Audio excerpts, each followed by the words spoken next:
Well, welcome to Providence late evening, Wayne.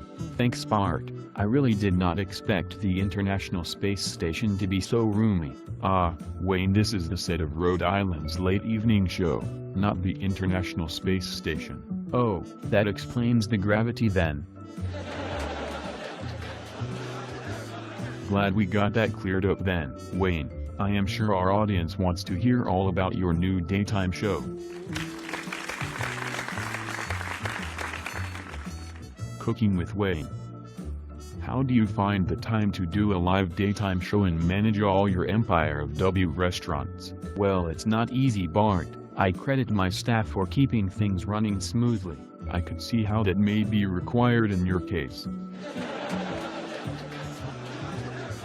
Wayne, you seem like you may be suffering from jet lag, which is odd because that usually only happens when flying west. It was a long flight, took 22 hours, Bart. 22 hours. Did you come by SOP with Camel? Actually, Bart, I flew my own private Gulfstream just like John Travolta, Harrison Ford and Tom Cruise.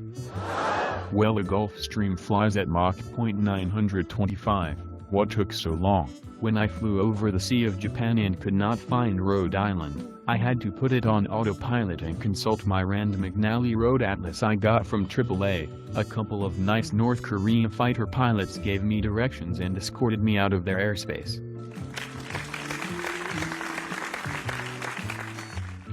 Wayne, if you don't mind, can you tell the audience how you got your pilot's license? I was under the impression it took thousands of hours to become certified for jet aircraft. Well, Bart, my instructor said I had natural talent. I think the word he used to describe it was cuckoo. As a matter of fact, everyone at the flight school would say, "Here comes that cuckoo," every time I arrived. That is an interesting story, Wayne. Please continue.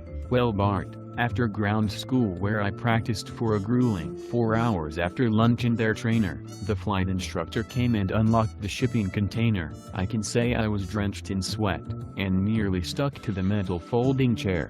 The control stick had snapped off during the first half hour, but he said he needed the VCR for another student. Well, now I understand the nickname they gave you.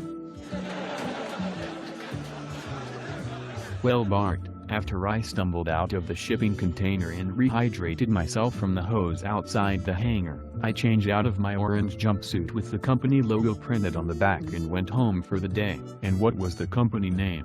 Wayne, I am sure our audience would like to know. You know, Bart, I have forgotten the exact name, but they must turn out a lot of pilots and encourage them to do community service. That's a fascinating story, Wayne.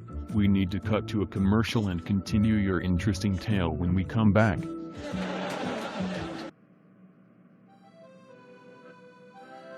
Hello, Dave here, stage manager for Cooking with Wayne.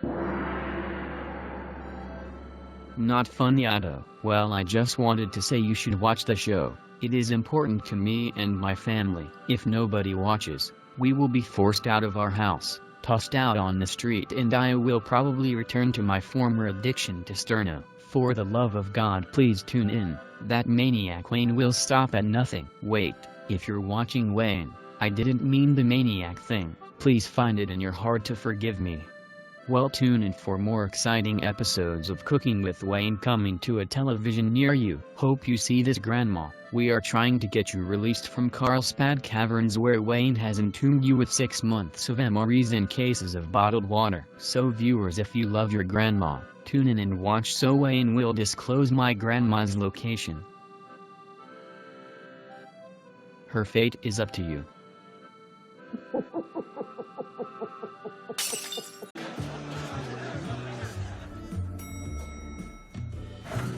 Well, Wayne, that was a fascinating story. Well, I am just a fascinating guy. Anyway, almost every time I drive the Santa Monica freeway, I see flight school students in their orange jumpsuits picking up trash. The suits all have CDC printed on the back, but I still don't remember the name of the flight school. It comes as no surprise from a man as busy as yourself, Wayne. So Wayne, tell us about your first flight. Well, Bart, the flight school didn't have any jets, only Cessna 210s, so they suggested I should go to their affiliate in the Caribbean islands. I can see why they would. Please carry on.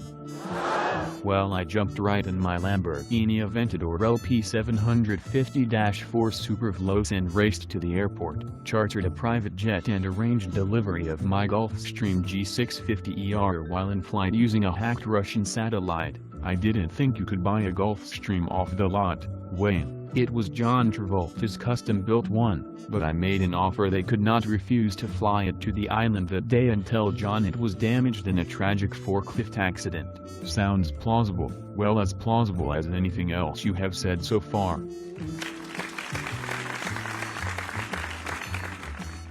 Well, I was very impressed with security when we landed on the island. Here it comes, folks. As soon as we landed, at least a dozen armed men surrounded the plane and escorted us to a Quonset hut where we were searched. I explained to the lead man I was here to take flying lessons and pick up my Gulfstream. He explained there would be additional landing and takeoff fees. In addition, both aircraft would be required to carry cargo to the mainland as part of the deal. I see, and what was this cargo?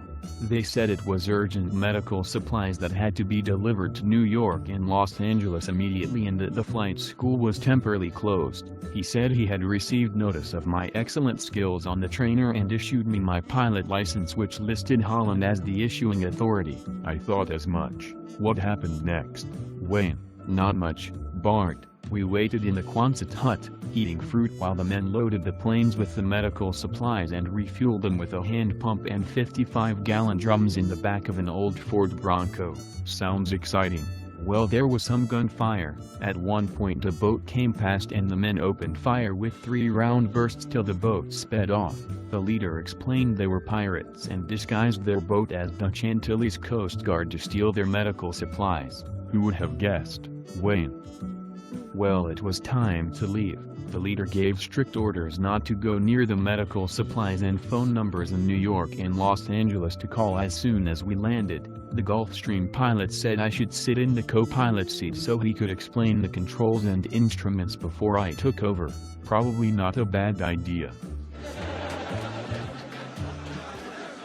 Well, the charter pilot took off for New York while we flew the Gulfstream back to LA. Once we were at cruising altitude, the pilot set our course on autopilot and told me not to touch anything. I figured he needed to use the restroom or head or whatever they call toilets on aircraft. He was gone quite a while, and when he came back he was smiling ear to ear and his face was covered with powdered sugar.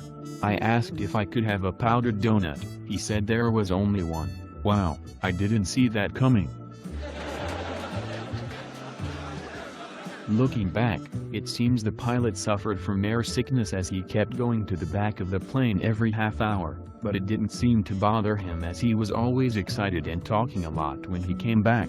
So I suppose at some point you took over the controls. We were flying over Mexico when the pilot reduced altitude to 500 feet.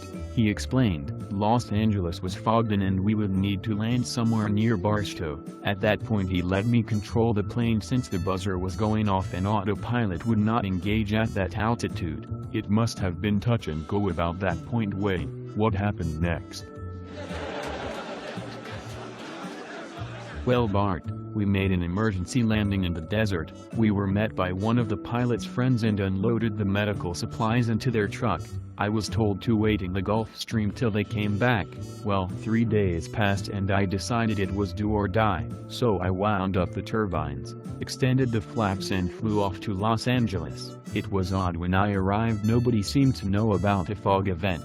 But you know, Bart, people in LA are vapid idiots.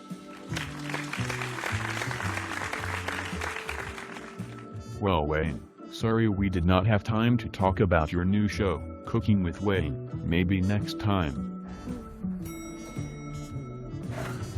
Thanks for watching Greater Providence and the rest of Rhode Island. We will be back tomorrow at 8 as usual for another episode of Providence Late Evening with Bart Anderson and our guest Tom from Narragansett and his ventriloquist act Tom and Lobster.